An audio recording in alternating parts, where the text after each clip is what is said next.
taking over, that's a promise, not a threat. Uppercut, season off top, you stop breathing. All right, go ahead. Let's get it. I'm good. Yeah, what's good, y'all? Welcome to another episode of Real Talk, where, as always, it's shit's real, we talk about it. I'm your host for tonight, Pat Scorpion, New England representative, and as always, I got my man with me. I'm gonna let him introduce himself. Yo, what it do's? LB, Lauderdale Boss, aka Jesus Shuttleworth the God, the GOAT artist, world still a op, ringgangradio.com in the building. Let's get it. Monday Night Boxing. Yes, sir. Ring Gang in the house forever and always. And as always, I got my other man with me. I'm gonna let him introduce himself. Hey, yo, what's good? You already know who this is. Your boy King P, Bodega P, Bodega Boxing building, Bodega 316, baby, Ring Gang Radio in the building. Sir, you know what it is. Hey, man. So, anyone who's banned from the Bodega this week? Not yet. I'm in a good mood because I'm about to, pack up the Bodega for a little bit and go to, head to Detroit. But you know what I'm saying. So I'll worry about who's banned when I get back. So, yes, sir. Can't wait. So I got my other man with me. I'm gonna let him introduce himself. Hey, what's fly? It's your boy Conscious Pilot, the West Coast Avenger, number one contender, preparing for liftoff. Destination, Ring Gang Radio. Let's get it. I'm sorry. Ring Gang Radio. Somebody trying to get a drop started for I love this Ring Gang Radio. Let's get it. Yeah. And last but certainly not least, the nigga that was putting lotion on his hands. I'm gonna let him introduce himself. Yo, what's good? You already know who the fuck it is. It's your boy Ron, top 5 in the building. Chicago's own nigga, Southside. We here, nigga. Ring Gang. Let's talk about these fights, nigga. Yes, sir. Rome top 5, aka Chicago win because he leaves these niggas in the breeze. That is if he's not ashy and shit. So yeah, man. Man, these fights, man. So yeah, we had PBC, last weekend, last Saturday, and with one Boots Ennis versus Roiman Villa. Yeah, that card was a house of mid, unfortunately. Yeah, I would say, what do you think? Is this PBC's first real mid card for Showtime at least? It was, but the thing was still good. It wasn't bad. It was alright. It was good. Well, the opener certainly, but it was mid. The opener let down. That was a letdown. You think it was a case of the fighters not showing up, or a case of the wrong fights put together? I should ban Pilot from the Bodega for that horrible ass pick. I was trying to get my pat. Wait. King P, it don't stop there. Both these niggas, LSD gang, y'all had horrible picks that night. I was trying to get my LB and Pat reach pick for the year, but yeah. Nigga, that was a reach out this world, and didn't fucking Rome with the damn Villa, like. Oh yeah, the Villa. Yeah. Listen, yeah, LSD boys, y'all niggas. He was in there for about 10 of them bitches. 10 seconds. He was in there for about like 3 or 4. He was in there like, come on. I ain't see someone get whooped so bad, like, oh my god. Adorno didn't even try. Yeah, Adorno, Adorno, I'm gonna stay on Adorno real quick. Yeah, Adorno, like, he had like so many openings. Like, that was the best I've seen De Los Santos look. But then he was against somebody who didn't care if he won or not. So when they came to his corner, to Adorno, when he was in his corner, you heard him saying he hits too hard. He hits too hard.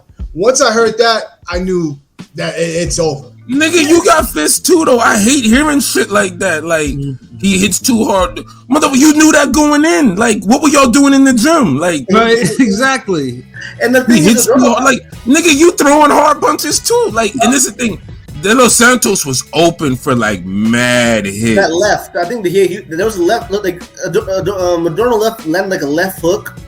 And he should have threw that more because it landed a good shot, but he stopped throwing it. He didn't throw it. He was too shook. He wanted to stay at the end of the punches. He didn't want to go in close. He didn't want to get knocked out. He didn't want to get knocked out. He wasn't jabbing, moving his head. Like, it's one thing if a nigga hit too hard and you're doing all the right things to overcome it, and the nigga still hit hard. Yeah, but it's another thing when a nigga hit hard and you're not really doing anything about it. Like, right.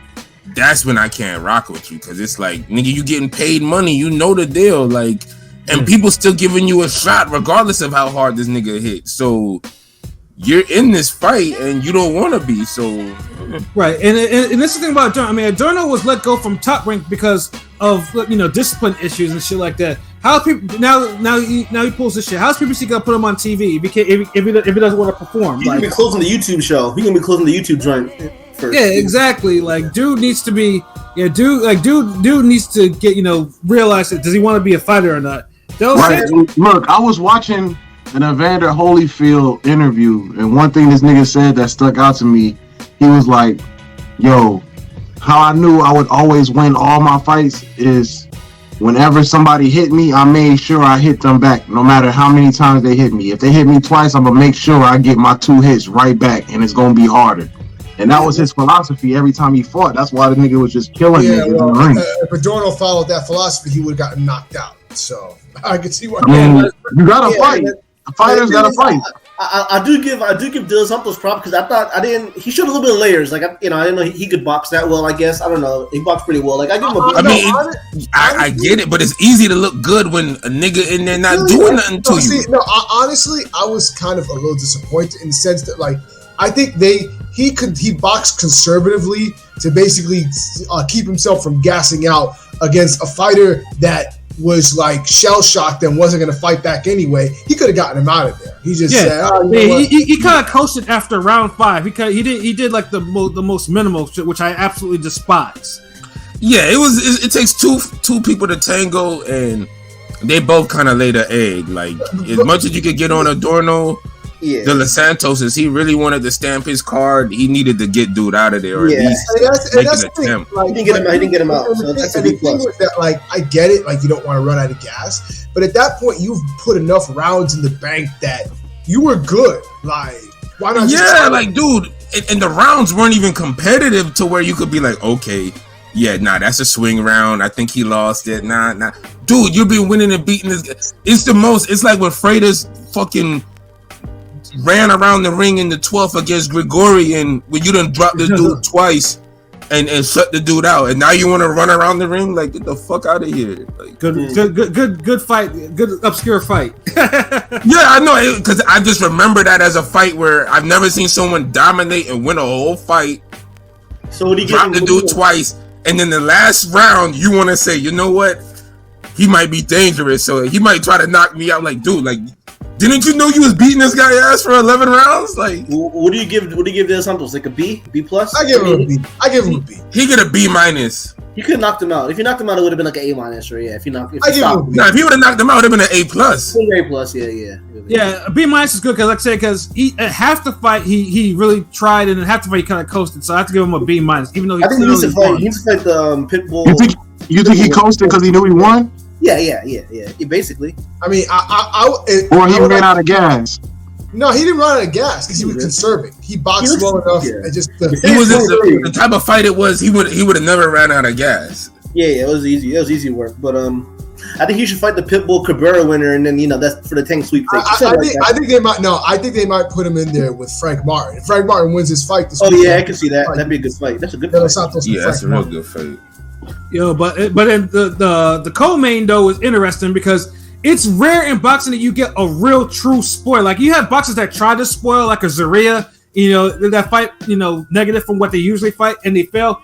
But you fought a true blue, real spoiler ass nigga. Like, I haven't really seen a spoiler since Zuri Lawrence. So, but a real spoiler knows how to win the fight though. Yeah, a lot of these niggas spoil and they're a negative fight. They spoil to not lose.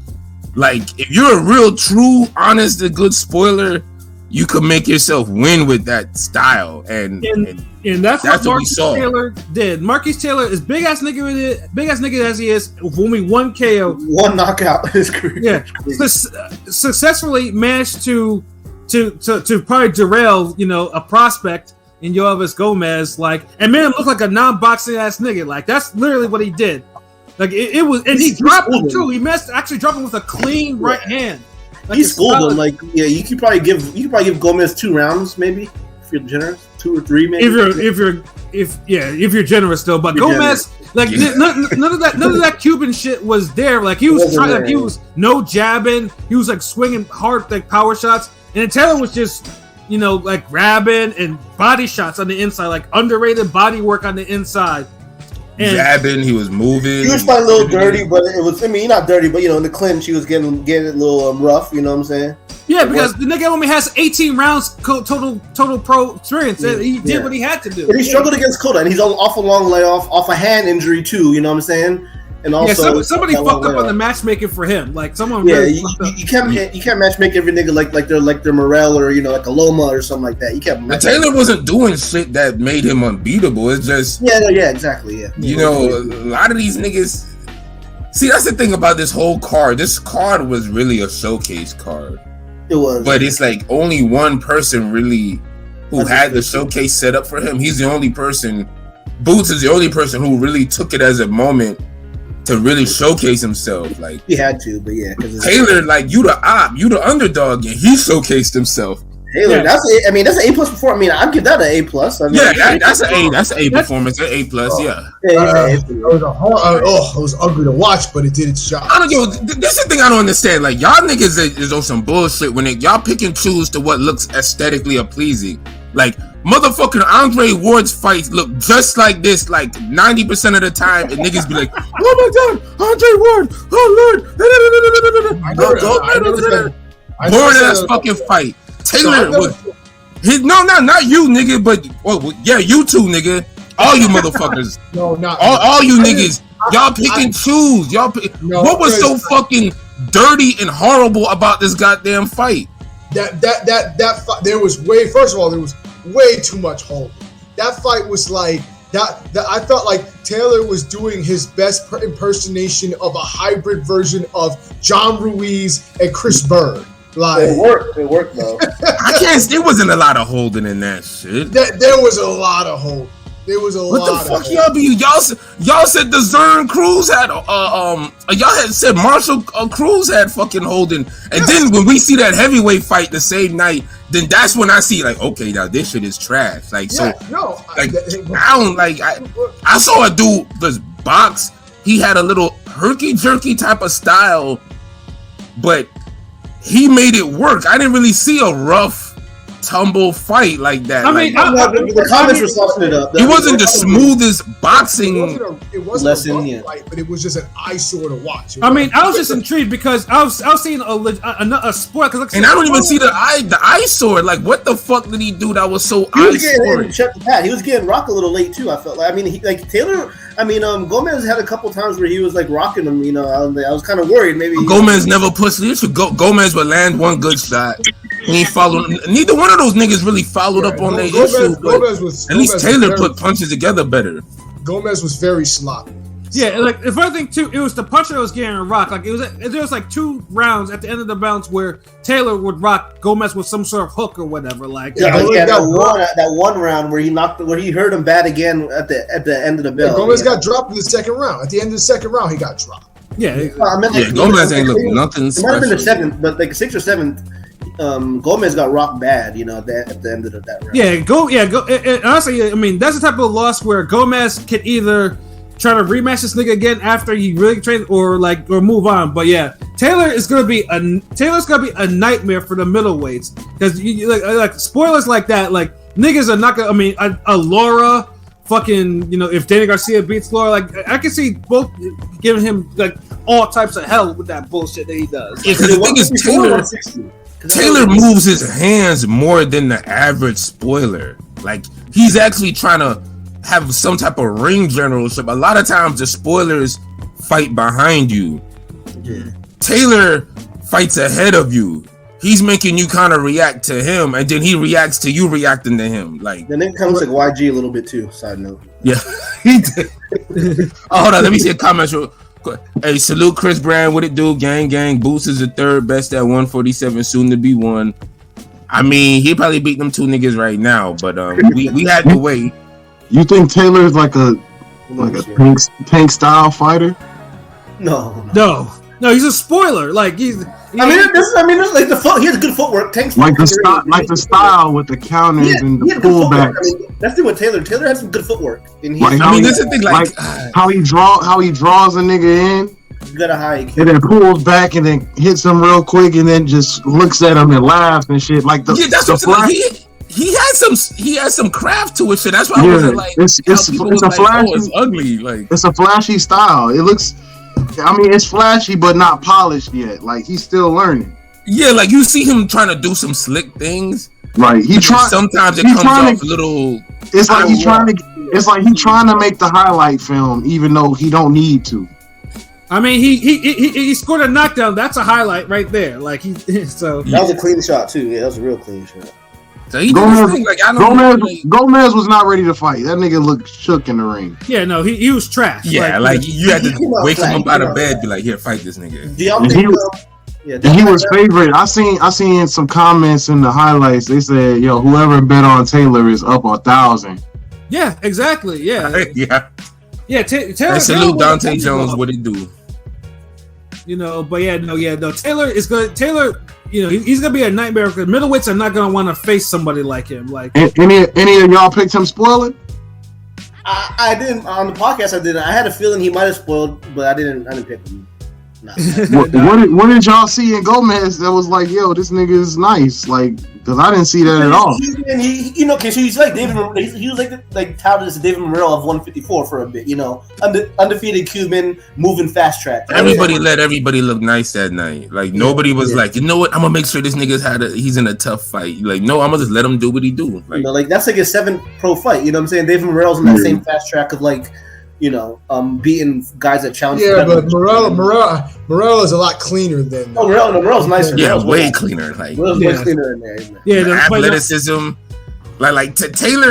Taylor still needs some more polishing, but the boxing IQ is sound as fuck. Like, he got high. He knows his way around the ring. I seen him on a showbox card. I remember he fought. He was been on a few showboxes. He takes zeros undefeated prospects. He also got robbed by Paul Crawl with that draw. I was like, that pissed me off.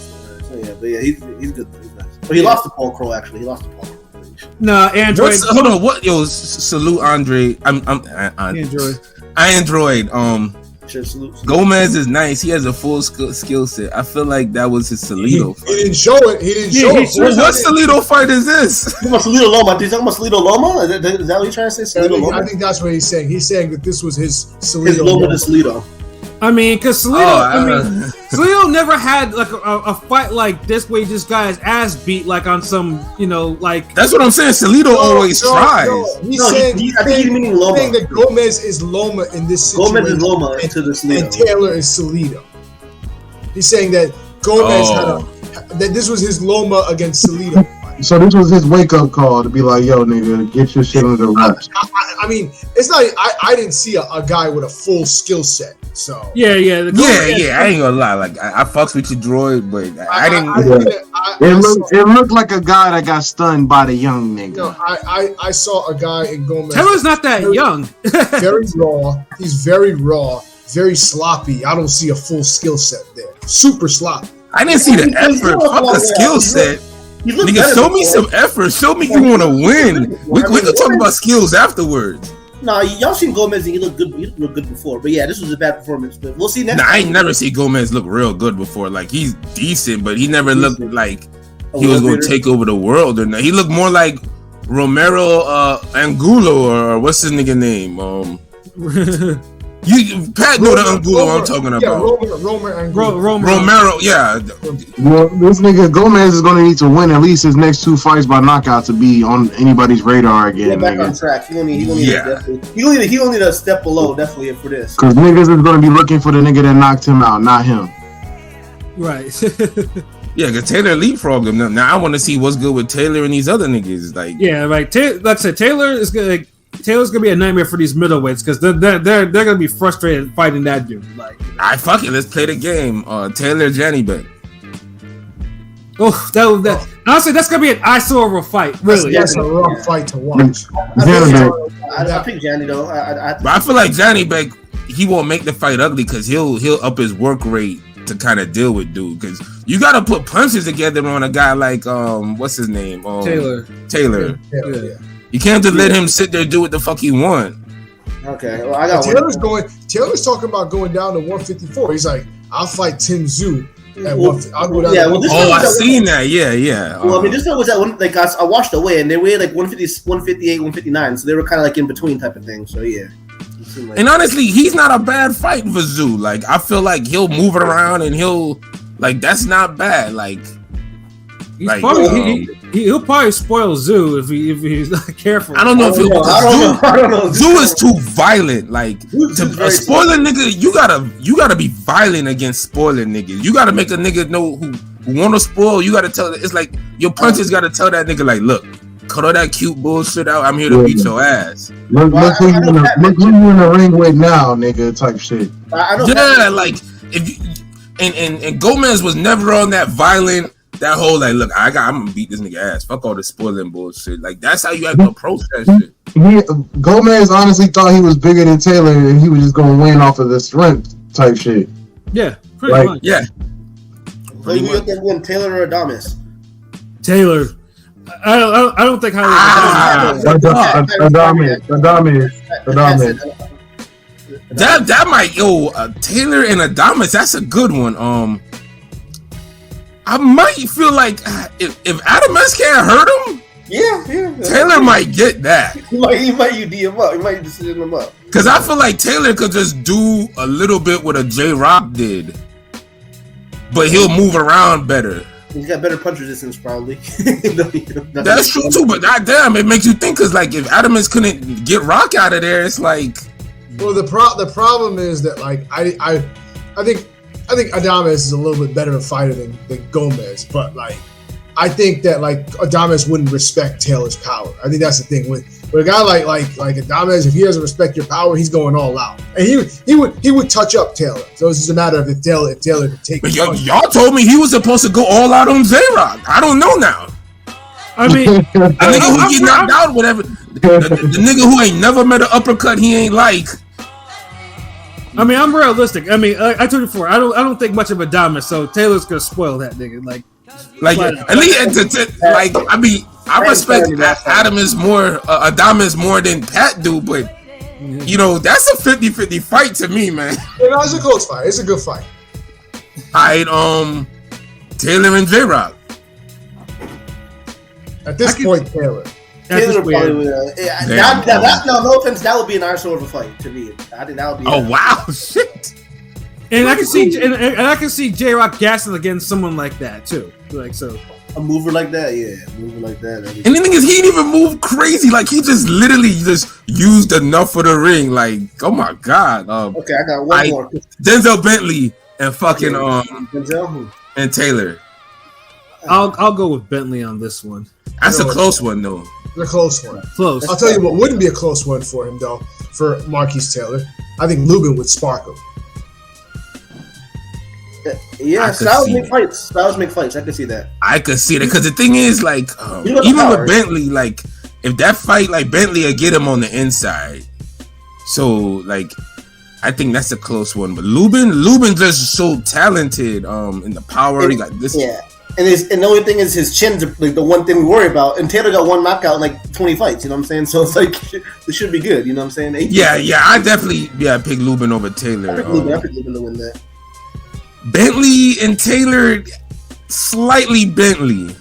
Because I just feel like if he gets in his wheelhouse, it's over. Like, because Bentley got popped. And he's not, and he's not going to fight behind Taylor. He'd probably be down 3-1 and then he'll surge and take the rest of the fight. So, but yeah, Taylor definitely.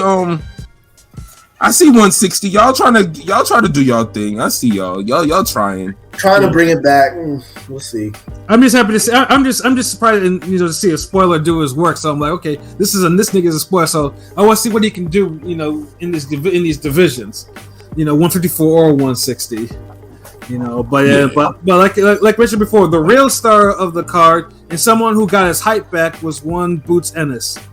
Who pretty much, they found the right opponent. Like no more. The Karen fight, obviously Karen was, moving around a little bit too much. He couldn't cut off the ring or avoid a left hook for that matter. So it was a mid performance that went the distance. On the tank card, yeah, that was bad. Yeah. But this one, he looked like a Karen fighting a Karen. I had always said, I said this from after, like immediately after the fight. They should have switched their opponents. Boots should have gotten Villa, and Rashidi should have gotten Karen. Karen, yeah. Both of them would have looked better on that card. You did say that, yeah, I agree. Like, yeah. So pretty much when Villa, all he knows how to do is come forward and throw hard shots. Well, they let Boots pretty much land heavy back combinations on his ass and style on him like Emmanuel Augustus used to do. Shit, Oh yeah, he was going to slow mo and that was that was vintage, quote unquote vintage Boots. Boots beat that ass like it wasn't even no contest. Like I mean, I'll admit though, Villa's a tough motherfucker to take all that shit for 10 rounds non-stop, bro. Like he didn't get knocked down to the end. And some people argue the ref should have counted. Nah, he was done. But he was done. Yeah, fuck, like y'all be here. I be tired of these niggas with the ref should have counted. The corner was getting ready to stop it soon anyway. They had to, you literally saw dude's soul leave his body. And count the soul out. And remember, like leading up to the 10th round, in between the 9th and 10th round, the ref went to Villa's corner and was like, "Yo, you gotta show me something. Show me something this next round." I mean, Villa. Yeah, and he showed, and he did show him something. He showed him that he was done. Yeah, because he did have a little effort in the first half of that round, and then it was like he picked it up, and Boots picked it up even more and got him out. Yeah, but he did have a zombie caveman chin because after the first couple rounds was looking bad, but he got Boots. You got Boots a decent amount, in the mid round, the third, fourth round. He got Boots. He landed some shots, but the shots I call were boxing type shots where. Mm-hmm.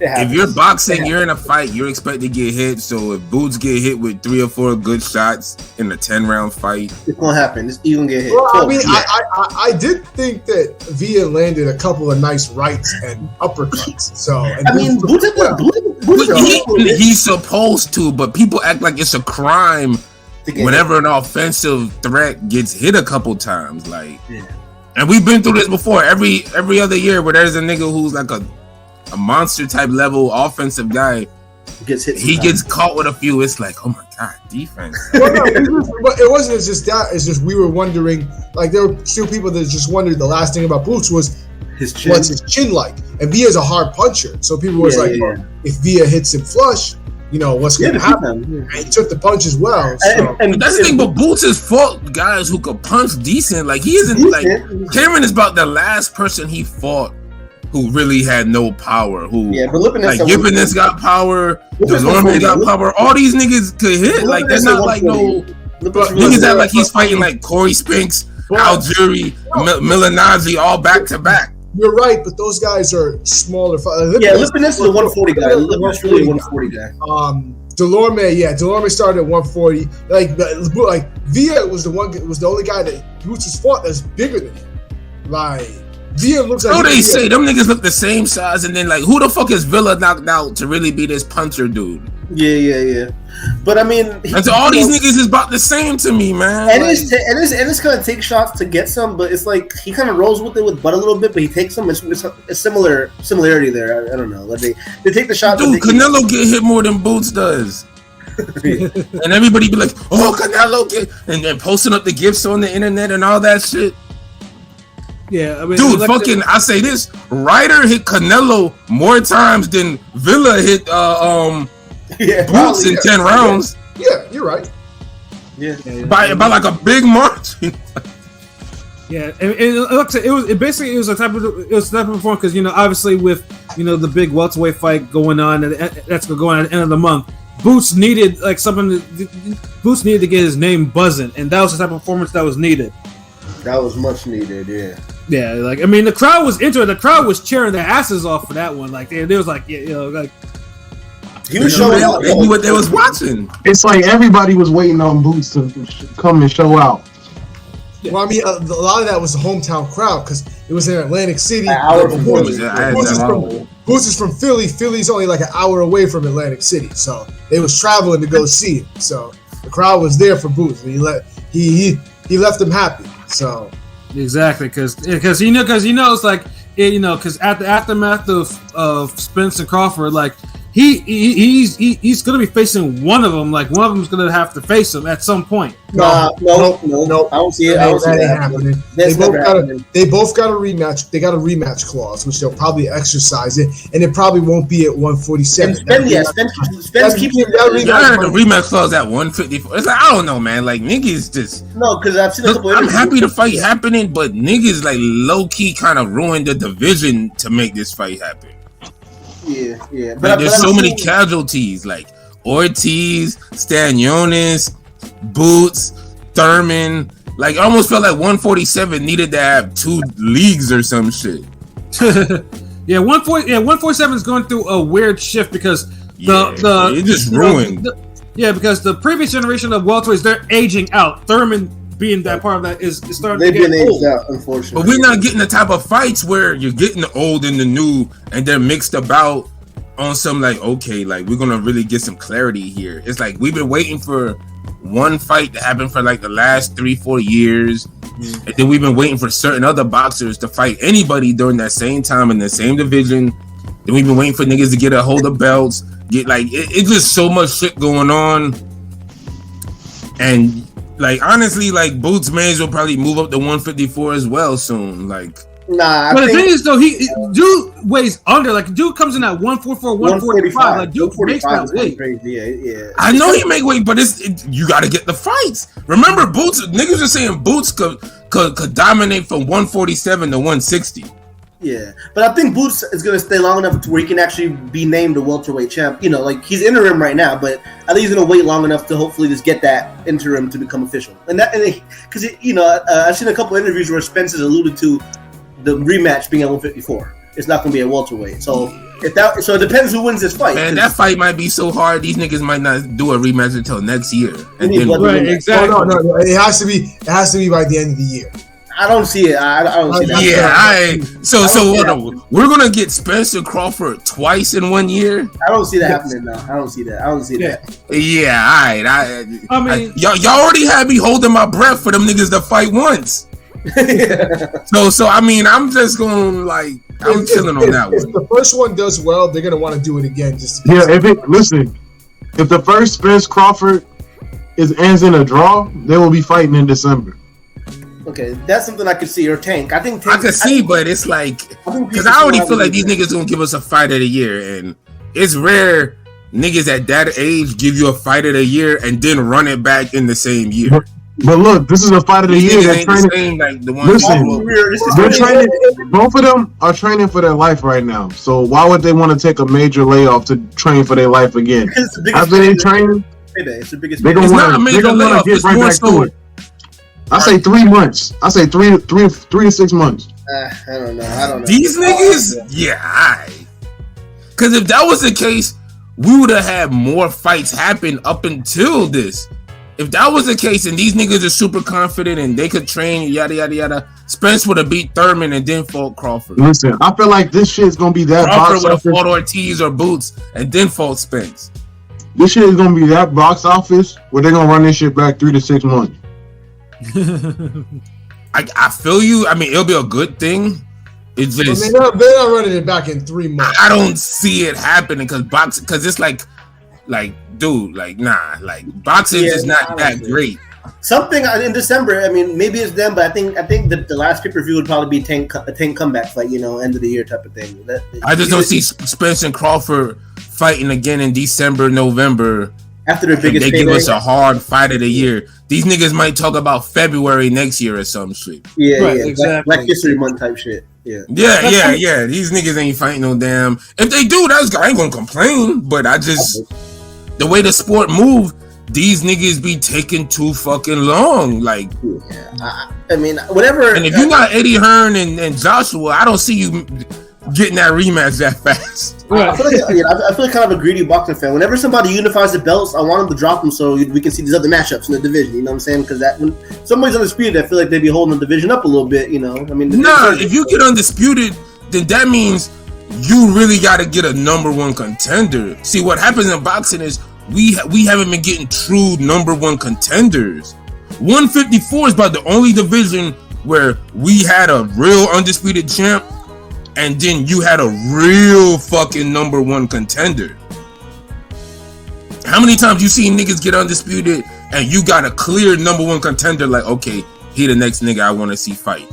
Yeah. You don't see it that often. And welterweight will be the case because Boots will be a clear number one. Oh, I mean, you know, he's the third best. Well, welterweight would have been the case, but it's like Ortiz gone, Boots, like it's so much up in the air, and it's like for everyone you could say that's a number one contender, there's a nigga they could fight to clear that shit up even more. At 154, it's like Zoo was that nigga that was the one was that contender. At 147, you can make an argument for Boots, you can make an argument for Ortiz, Thurman, all these niggas. Ortiz out the division, so we ain't gonna count. Yeah, but at the time you could though. At the time he was top 4. I mean, that was the 4. You know what I'm saying? Yeah, so that's a problem. And now look at that. Like he never might box again or fight at 140, whatever. He might got started at 160. So if that, so it's just 147 just been a big, clusterfuck, and right, and truthfully, and Boots doesn't, and Boots shouldn't have to be taking these type of fights. Like Boots, I mean, obviously needs a named opponent, like somebody at welterweight. Stanionis, or give Stanionis a honestly, like Stanionis is the next best fight for dude. Stanionis to get him out of there. No, come on. No, he won't. It'd be his best test. It'd be a great. That'd be his best fight. Like, look, Stanionis is a better fight than Villa. Like, I wasn't impressed with Villa. Like in low key, I feel like all that shit was intentional to make Villa fight Boots. Like, I felt like they gave this nigga like we could rob Ellis because Ellis is good. He's undefeated, but he has no momentum. It's not gonna make a difference if Ellis is undefeated or has a loss or not. Because he's inactive, he don't have the juice right now. He's a little older. So we could rob him, and now a nigga who beat Ellis has to be certain quality. You're not just gonna be trash. And take his. So now we got an opponent for Boots that we can say, oh, he's his biggest puncher, he's the biggest threat. Da da da da da. Boots annihilates this nigga like we knew he would do, and then look where we at. He's a new Madonna, right? Not even that, because McDonough actually had wins that you could kind of parlay into something. Like Villa just was given that. Yeah, exactly. McDonough earned his wins.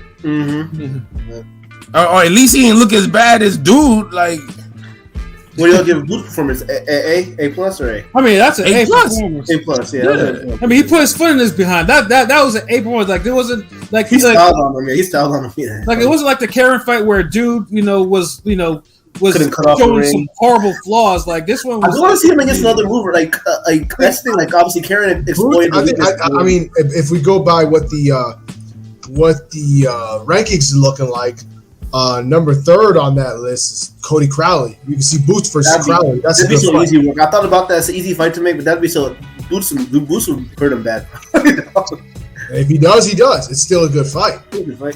Yeah, but it's one of those fights. Boots' time has come. But it's like the real top. The top 2 in the division have to clear out what they got to clear out first before Boots can actually do anything. It's different. It's different now because he's almost like 26, but like back in the day, 26 he'd be a 2-time division champion shit. You know what I mean? Now it's like 27 is where you become the rite of passage. It seems like it's different now.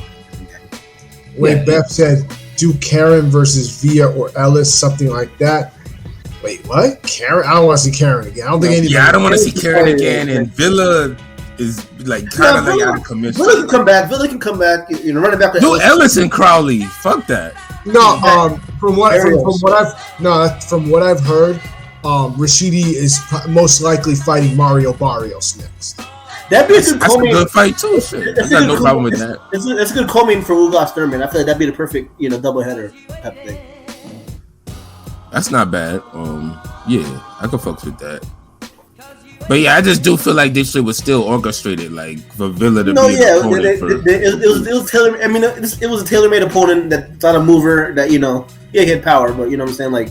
Yeah, got everybody back on the bandwagon. All this they're on the bandwagon hard. I see it now. Like the ones that were kind of like picking apart his performance in the Karen fight, they're all back. The same ones are like, he's back. Yeah, like Boots is the truth. Blah blah blah blah blah. But where was that when niggas getting? Where was that in January, nigga? Who were you in January? Man, it's like he gotta cut off the ring to be the truth. You're not supposed to let a nigga just do that. To you know, you a killer and you letting this nigga live like that. Imagine if you put like Michael Myers in a damn 13 by 13 room, 20 by 20 room, and a nigga literally is able to get away from him for damn 36 minutes. Yes. Like, could you believe that shit? Like, literally, like, if you don't cut this ring off and or cut the room off and kill this motherfucker, like, no knockdowns, it was not. Yeah, and to me, that's still my only, like I said, that's my only question from this fight is like, because he didn't have to cut off the ring against VS. That's why a nigga like Thurman still has a chance. That's why when people be like, still a good fight for him. Of course. Like, people are watching this shit because niggas gotta understand, like, when a motherfucker, you got the style advantage or you do something that you know troubles a motherfucker, you look at it differently because you're like, I could do the same shit this nigga doing but better. Okay, where he didn't throw a right hand, I would throw a right hand. Yeah, I said the things that I've seen that gave Boots a little bit of trouble was some movement, some nice footwork, some right crosses, and a left hook. I know a guy that does that. Yeah. And it's basic shit. Like, it's not like, you know, some crazy, like, oh my God, like, he gotta rebuild the wall in China type shit. Like, nah, it's like it's regular boxing shit. Like, yeah, he did a good job. That's all Taylor was doing against Gomez, or regular boxing shit. Maybe working with Andy Cruz is helping both of them. You know, that's a good, Bozy. And how about ask Tim Bradley? How about Bozy Ennis and Jaron? Is that a decent father combo mix or father son mix? I mean, Bradley's cool, but it's like he ain't know what the fuck he's talking about. Like, dude, you could be cool, and they say some dumb shit from time to time, and I think that's what happened with Bradley. Like, it's too many examples of father teams. And just family teams working, winning championships and shit. Yeah. And then remember, some of these niggas ain't had a mouth like that for you to really care. Honest, like people forget, like Chris Bird, whole family was in that nigga corner. Yeah, exactly. Like his mom, his dad, moms, yeah. Tracy Bird, this Bird, that, like. So and like this is a good dude who used to come to the ring and like with Christian gospel music. Except for that one time he did Atomic Dog though back in the day, which was I was like, yeah. So it's like we go tell a nigga who got that type of respect for his family, like, nah, don't train with your dad, nigga. Fuck that. You, your mom, your sister, auntie, all them niggas get out of here. Fuck that. Nah, we ain't gonna say that. I ain't gonna say that about Zab. I ain't gonna say that about Danny. I'm gonna say that about a lot of motherfuckers in the game, like Kawasaki, Loman. Like, dude, really? Like. That's the kind of the shitty thing to say, in my opinion, but right. It's cool. I ain't hating on Bradley or nothing. He cool in my book. Yeah, and then like I said, the Showtime, like I said, I mean, it was mid, but it served a purpose, which was, like I said, some person, one fighter got their hype back, another person probably got some hype, some added on to their career, and another one pretty much at least kept it the same, no change. Yeah, Santos shit didn't change. He's still the same. Like, now I just know he could box a little bit. Exactly.